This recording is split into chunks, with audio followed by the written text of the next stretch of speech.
جو لوگ اکثر مایوس ہو جاتے ہیں نا، یہ جن کا ایمان اللہ کے اوپر اس طرح سے نہیں ہوتا، ان سے میں اکثر ایک سوال کرتا ہوتا ہوں کہ اگر اللہ تعالیٰ نے تمہیں آزمائشوں میں اکیلا چھوڑنا ہوتا، یا اللہ نے اگر اپنے بندے کو آزمائشوں میں اکیلا چھوڑنا ہوتا، تو وہ پھر حضرت ہاجرہ کو تپتے ہوئے ریگستان میں بیچوں بیچ وہاں سے پانی وہ کیوں نکالتا؟ وہ تو پھر وہاں پہ اس کو سڑنے دیتا نا، بیچوں بیچ جہاں سے گمان نہیں کیا جا سکتا کہ آپ اس جگہ کو دیکھیں، آپ اس جگہ کا خیال کریں کہ یہاں سے پانی کیسے نکل سکتا ہے، لیکن کیوں؟ کیونکہ ایک آزمائش تھی اور اللہ کے اوپر ایمان تھا اور اللہ کے فیصلوں کے اوپر سر جھکایا تھا۔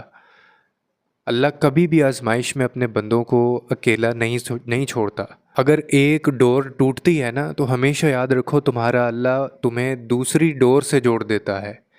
وہ کبھی کوئی خاکہ خالی نہیں رہنے دیتا، اتنی محبت کرتا ہے وہ ہم سے۔ اور زندگی میں پھر اگر آپ تھک جاتے ہیں، اگر آپ رک جاتے ہیں، تو وہ آپ کو چلنے کی نئی وجہ دے دیتا ہے۔ کتنی بار آپ کی زندگی میں ایسا ہوا ہوگا، آپ اس بات کو ریلیٹ کر پائیں گے اپنی لائف سے، کہ جب آپ بہت زیادہ تھک گئے تھے، آپ محنت کر کے یا کسی تکلیف سے یا کسی کوشش سے جو آپ کی زندگی میں تھی، اور آپ تھک گئے تھے، لیکن آپ کو آگے چلنے کی وجہ کس نے دی؟ وہ کون سی طاقت ہے؟ وہ کس نے آپ کے ذہن میں خیال ڈالا؟ کون جو ہے وہ دعائیں آپ کی زبان پہ لے کے آیا؟ وہ میرا اللہ ہے، وہ وہی ذات ہے جو تمہیں آگے چلنے کی ایک نئی وجہ دیتا ہے۔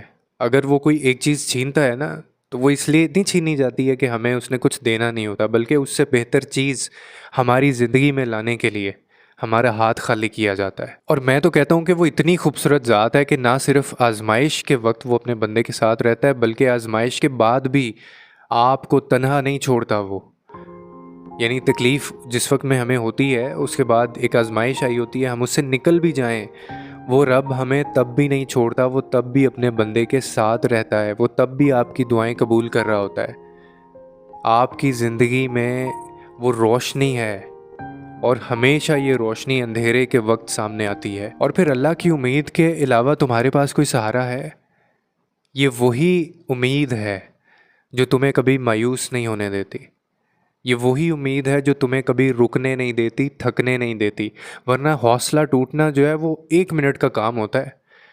کتنے ہماری زندگی میں مسئلے مسائل ہوتے ہیں، کتنی تکلیفیں ہوتی ہیں، درد جو ہے نا وہ اتنا زیادہ کئی دفعہ بڑھ جاتا ہے کہ آپ کا دل پھٹنے پہ آ جاتا ہے۔ لیکن وہ کون سی ذات ہے، وہ کون ہے جو آپ کو سکون دیتا ہے، سہارا دیتا ہے، ہمت دیتا ہے؟ وہ اللہ ہی تو ہے۔ یاد رکھیں کہ مومن کا سب سے بڑا سہارا صرف اور صرف دعا ہے۔ آپ کی، میری زندگی میں یا کسی اور کی زندگی میں جو سب سے بڑا سہارا ہے نا، وہ صرف اور صرف دعا ہے۔ اور اس میں اتنی طاقت ہوتی ہے، اور یہ اتنا خوبصورت ٹول ہے اگر ہم اس کو سمجھ جائیں، کہ دعاؤں سے کیا کچھ نہیں ہوتا۔ دعاؤں سے یعنی نصیب بدل دیے جاتے ہیں، لیکن اس میں جو چیز ہے جو آپ کو ایک پریکٹس کرنی ہے، کہ یقین جو وہ آپ سے مانگتا ہے، محبت جو وہ آپ سے تقاضا کرتا ہے، جس کا یقین آپ کا یوسف علیہ السلام جیسا ہوگا تو مدد آئے گی جیسے ان کے لیے آئی تھی۔ اگر آپ کا دعویٰ جھوٹا ہے محبت کا، یا آپ کا جو ایمان آپ اس پہ رکھتے ہیں، جو یقین آپ اس پہ رکھتے ہیں، اگر وہ جھوٹا ہے، تو پھر آپ اور میں اسی طرح سے تکلیف میں رہیں گے اور کوئی مدد نہیں آئے گی۔